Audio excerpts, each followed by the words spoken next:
11th-12th साठी integrated programme हा best राहील असं मी सांगेल. कारण 11th-12th मध्ये आपण कॉलेजला जातो, कॉलेजला जाण्याचा वेळ, येण्याचा वेळ, ट्रॅव्हलिंग टाइम, म्हणजे जर तुम्हाला जवळ मिळालं कॉलेज तर ठीक आहे, पण मी तर म्हणते नका जाऊ, कारण खूप टाइमपास होतो कॉलेजला गेल्यावर.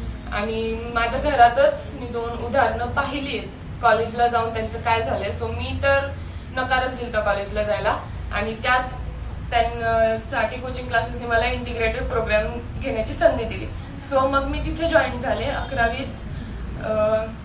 11वीला पहिले तर तिथे गेल्यावर सगळ्या टीचर्स आणि स्टाफची ओळख झाली आणि मग छान अभ्यासाला सुरुवात झाली. एक फ्रेश न्यू स्टार्ट होता तो. पण 11वीत जसं सगळेच म्हणले 11वीत टाइमपास अजिबात करू नका, कारण ते खरं आहे. 11वीचा जो बेस आहे तो 12, म्हणजे प्रत्येक गोष्टीत तुमचे कॉन्सेप्ट हे क्लिअर झाले पाहिजे. 10वी असो, 11वी असो, 12वी असो. तर त्याची सुरुवात ही तुम्ही 11वी पासूनच केली पाहिजे जर तुम्हाला एंट्रन्स क्रॅक करायचे असतील तर. आणि बोर्डसाठी पण त्यातच प्रिपेअर होऊन जातं.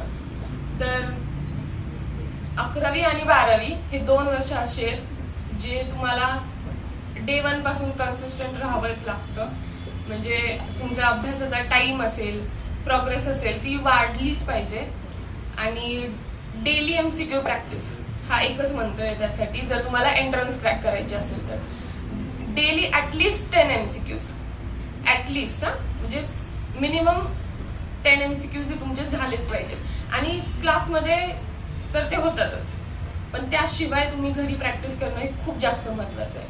आणि तिथे इथे जसे सचिन सर आहेत तसे तिथे बोबडे सरांचं खूप जास्त कॉन्ट्रीब्युशन असतं त्यात.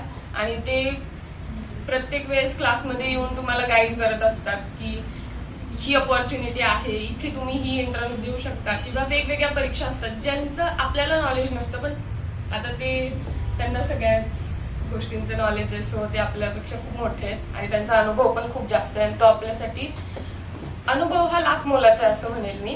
कारण ते जे सांगतात ते कोणी सांगू शकत नाही आपल्यातलं, म्हणजे आम्ही सुद्धा नाही. सो त्यांचं तुम्ही ऐकून घ्या आणि पुढचा तुमचा पार्ट डिसाईड करा. मला 10thला 97.20% होते, तर ते पण मी एक एम डिसाईड केलं की 95%च्या अबोव पाहिजेत. माझ्या मते त्यावेळेस 9th मध्ये असताना आम्ही सेजल राठी